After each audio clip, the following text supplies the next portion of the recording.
போட்டியே இல்லாத ஒரு மார்க்கெட்டை உருவாக்க முடியுமா? அதுக்கு தான் ப்ளூ ஓஷன் ஸ்ட்ராட்டஜி இருக்கு. உங்க பிசினஸ்ல ஒரே கஸ்டமர்ஸ்க்காக எல்லாரும் சண்டை போடுற மாதிரி தோணிருக்கா? இது ரொம்பவே சகஜம்தான்.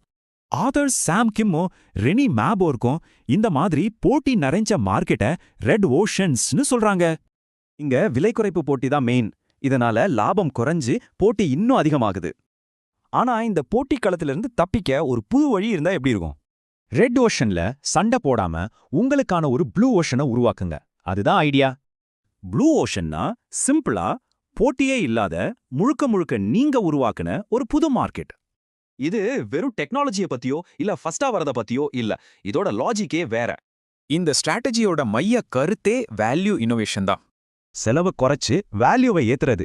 இது ரெண்டையும் ஒன்னா செஞ்சு போட்டிக்கு இடம் இல்லாம பண்றது.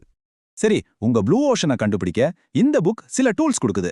அதுல ரொம்ப ஃபேமஸ் ஆனது 4 ஆக்ஷன்ஸ் ஃப்ரேம்வொர்க்.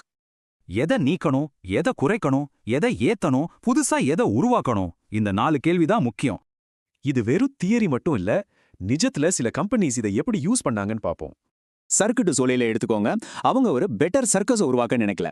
சர்க்கஸோட த்ரில்லையும் தியேட்டரோட கலை நயத்தையும் ஒன்னா சேர்த்தாங்க. இதனால புதுசா அடல்ட் ஆடியன்ஸை கவர்ந்தாங்க. இல்லனா ஆஸ்திரேலியன் ஒயின் பிராண்டான எல்லோ டேல பாருங்க. அவங்க ஒயின் குடிக்காதவங்கள டார்கெட் பண்ணாங்க. ஒயின் பத்தின கஷ்டமான வார்த்தைகளை நீக்கிட்டாங்க. சிம்பிளான பிராண்டிங் வச்சு ஒயினை ஒரு ஈஸியான ஃபன்னான ட்ரிங்கா மாத்தினாங்க. ஆனா ஒரு ப்ளூ ஓஷனை உருவாக்குறது கேரண்டியா சக்சஸ் கொடுக்குமா? இதுக்கும் சில விமர்சனங்கள் இருக்கு.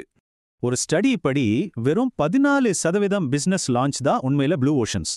ஆனா ஆச்சரியம் என்னன்னா அந்த 14% தான் மொத்த லாபத்துல 61% சம்பாதிச்சது. ஒரு முக்கியமான விமர்சனம் செகண்ட் மூவர் அட்வான்டேஜ். அதாவது முதல்ல வர்றது எப்பவும் பெஸ்ட் இல்ல.